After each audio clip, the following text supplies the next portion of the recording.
It's 1929.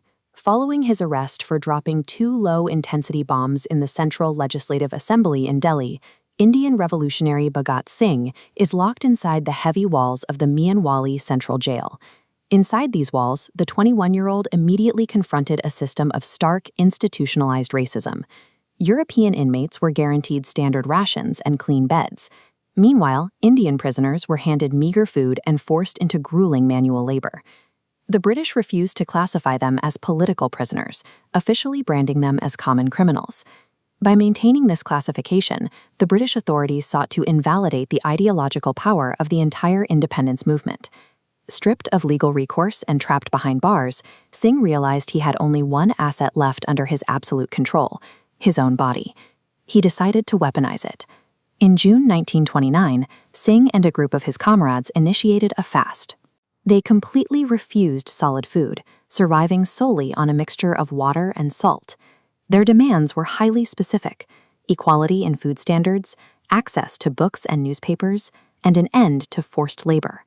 With the initiation of this strike, a ticking clock started. The revolutionary battlefield moved directly into the cells of Mianwali, forcing the British Empire into a defensive position. As days dragged into weeks, the panicked British jailers deployed psychological warfare to break the starving prisoners' resolve. Guards systematically removed drinking water from the cells, replacing the pitchers with milk. The logic was simple: force the inmates to choose between agonizing dehydration or taking a sip of nutrition and instantly breaking their fast. The prisoners refused to drink. When these psychological tricks failed, the authorities escalated to physical violence, strapping the inmates down for brutal, involuntary force-feeding. The resistance matched the brutality. Revolutionary Kishori Lal intentionally swallowed a mixture of boiling water and red pepper, destroying his own throat, simply to create enough swelling to block the guards' feeding tubes.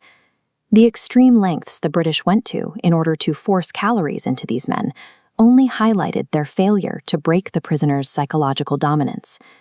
By September 13, 1929, the strike reached its 63rd day. Surviving on nothing but salt water had pushed the men to the absolute edge of human survival. It was on this day that fellow revolutionary Jatindranath Das finally died inside his cell.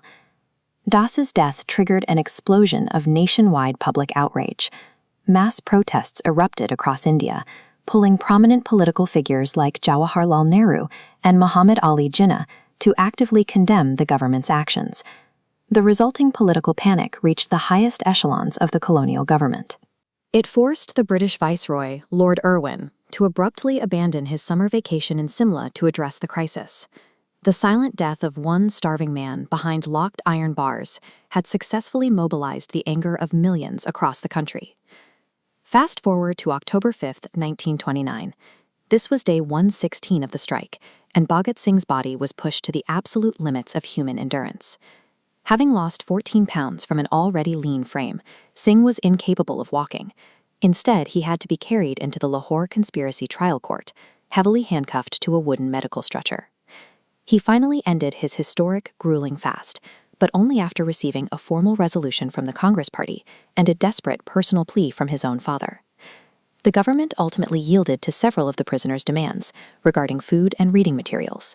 However, they stubbornly refused to officially grant them the political prisoner classification. Although the legal battle for classification failed on paper, Singh secured a massive moral victory.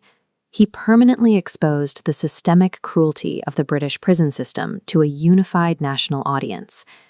This calculated, non-violent fast was a sharp pivot from his earlier methods, specifically his participation in the assassination of a British officer intended to avenge the brutal police beatings of Indian nationalists. The 11-day hunger strike established Singh as a sophisticated political strategist who understood exactly how to wield his own extreme suffering to delegitimize colonial rule. Although Bhagat Singh was ultimately executed by hanging in 1931, however, the evolution he underwent during those long months of starvation cemented his legacy as a true intellectual leader of India. He summarized this ideological evolution perfectly, writing, "Bombs and pistols do not make a revolution. The sword of revolution is sharpened on the wedding stone of ideas." Through 116 days of starvation, Bhagat Singh forged an ideological weapon that physical force never could, helping to eventually sever the ties of the British Empire forever.